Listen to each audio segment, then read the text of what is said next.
A few miles down the road, we meet George Stephen, a rancher and tour guide who explains this area's interesting history. This is an amazing looking place. It's kind of neat.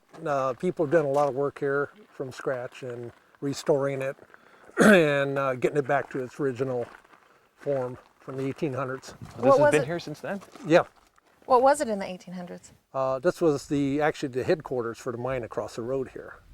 What was mined up here? Gold. Just gold? Just gold. They took out, like I say, millions of dollars worth of gold out of here. They had, I think at one time, over 100 men working just in this mine alone. And they, what you get a chance to go back in there and you'll see the scope of what they stoped up into the sides of the mountain, and the vein is still showing actually inside the drifts in there. So now, did the mine play out, or why did they? All mines that you see played out.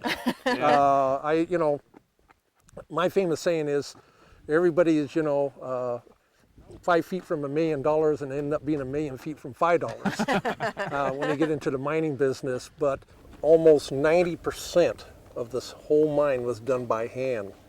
No pneumatics at all. In other words, what they call the single jack, the hammer, and the steel. They had over 100 men working in it.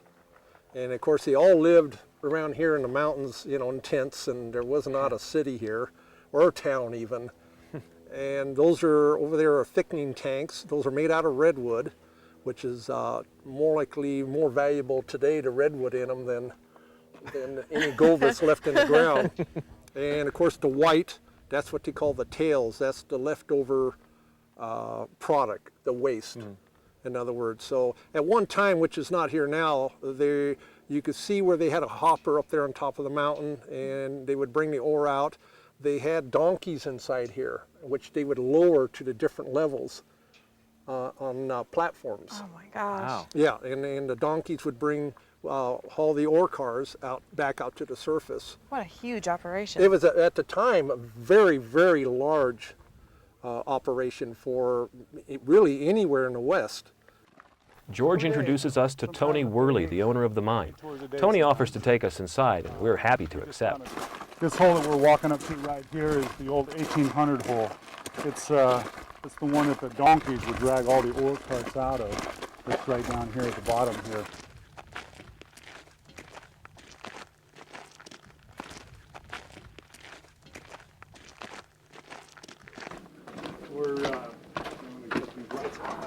Cool.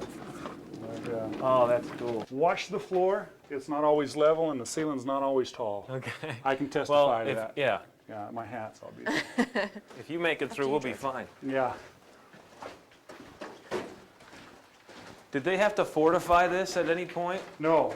Well, in certain places, yeah. Way in the back, there's a couple of places where there's faults and stuff that they had to fortify. But basically, this was drilled with single jacks and then dynamited just about every square inch of it. Wow. A pick won't touch this rock. It's that hard. It's that hard. What is this a jackhammer? This is a stoper. Somebody gave me these. They gave me 2 of them, but it's an old drilling stoper. When they started compressing air, they would use these stopers to drill their holes with. In the 1800s, they didn't have things like this. They had to use a 4-pound single jack and a steel drill bit. They'd drill probably, for this hole here, they'd probably drill a dozen holes in there about 2 foot apart, about 2 feet deep, pack them with powder, light the fuses and blast it, but only 2 feet of rock would fall out of here. So there's 3 miles of tunnels and 2 foot at a time. This is the first vein that you'll see, actually. You'll see the white quartz vein about 1 foot wide right here in the ceiling.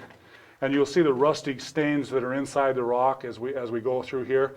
And then you follow it down this crack line here, and you can see all the rusty rock and all the way down to those quartz veins down in here.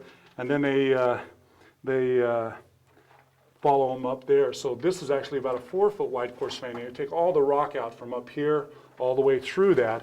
And what they would have left is this tunnel, the big open void. That's what would be left.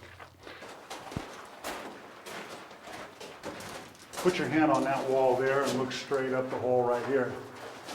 If you look way up there, that's the 151-foot level, and they dumped all the ore down from that level down to this level, and then they would drag it out from here. 2 years after that, the claim jumping, they find the bridle chamber. The bridle chamber is 2 gold veins that are running through the white quartz, and that's why they call it that, because of those 2 colors. And John Nash, the guy that owns it, has both of his partners come up from the river to show them that, you know, they're going to be rich, it's going to be great. And within 2 days later, he has them up for dinner to celebrate, and by the next morning, both of them come up strychnine poisoned. And so he gets away with it. The sheriff never comes out to investigate.